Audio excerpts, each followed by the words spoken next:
दादी ने समझाया रोहित को और पूछी वजह। ये रिश्ता क्या कहलाता है कि अपकमिंग एपिसोड की लेटेस्ट न्यूज़ लेके आके दोस्तों, जब रोहित रूम में अकेले बैठा होता है उसे बहुत ज़्यादा दुख लगता है, रो रहा होता है। वो अपनी और अरमान की तस्वीर लेके बचपन की यादों को ताज़ा करता है कि उसका भाई उसे कितना प्यार करता था, सारे लम्हों को याद करता है। और जब उसे रूही की बात याद आ जाती है कि रूही ने कहा था कि अरमान ने अपने सोलमेट के लिए आवाज़ तक नहीं उठाई, यहाँ तक कि अपने भाई के लिए उसने अपने सोलमेट को छोड़ दिया, अपने प्यार को छोड़ दिया। एक बार तो उसे अपनी फैमिली को बताना चाहिए था ना। ये सारी बातें जो उसके दिमाग में घूम रही होती हैं, तभी वहाँ पे कोई दरवाज़ा खटखटाता है। उसे लगता है कि अरमान आ गया है। वो अपने आंसू पोंछता है और तस्वीर को रखता है और बहुत खुशी के साथ जाता है। लेकिन जैसे वो रूम खोलता है, वो कहता है कि भैया मैं आपके पास, इतना ही जैसे वो बोलता है तभी दादी सा देख लेती हैं।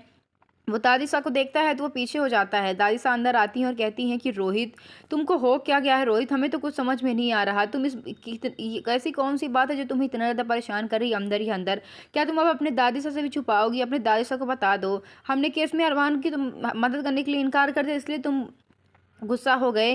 क्या हो गया है रोहित तुम्हें? हमें तो कुछ समझ में नहीं आ रहा है। देखो, अगर तुम अरमान को गलत समझ रहे हो तो ये तुम्हारी गलत फहमी है बेटा। वो तुमसे बहुत प्यार करता है। जिस दिन तुम करियर में आगे जाओगे ना, जिस दिन तुम उससे एक कदम आगे निकलोगे ना, तो वो दिन उसकी ज़िंदगी का शायद सबसे खुशी का दिन होगा। वो तुमसे बहुत प्यार करता है और तुम्हारी खुशी का भी ध्यान रखता है बेटा। अरमान ने कभी ये नहीं चाहा है कि तुम उससे नीचे रहो। ये सब सुन के रोहित वो चुपचाप खड़ा रहता, कोई जवाब नहीं देता। दादी सा कहती है प्लीज़ हमें तो बता दो कि आखिर बात क्या है।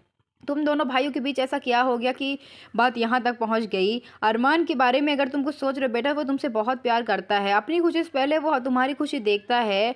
और यकीन मानो, अगर तुम केस के लिए उससे नाराज़ हो कि हमने कह दिया है कि तुम उसकी मदद नहीं लो, तुम उसकी मदद लो। अगर ज़रूरत पड़े तो तुम उसकी मदद लो और उस केस को लड़ो, लेकिन प्लीज़ ऐसे मत करो। रोहित हमें बता दो बात क्या है।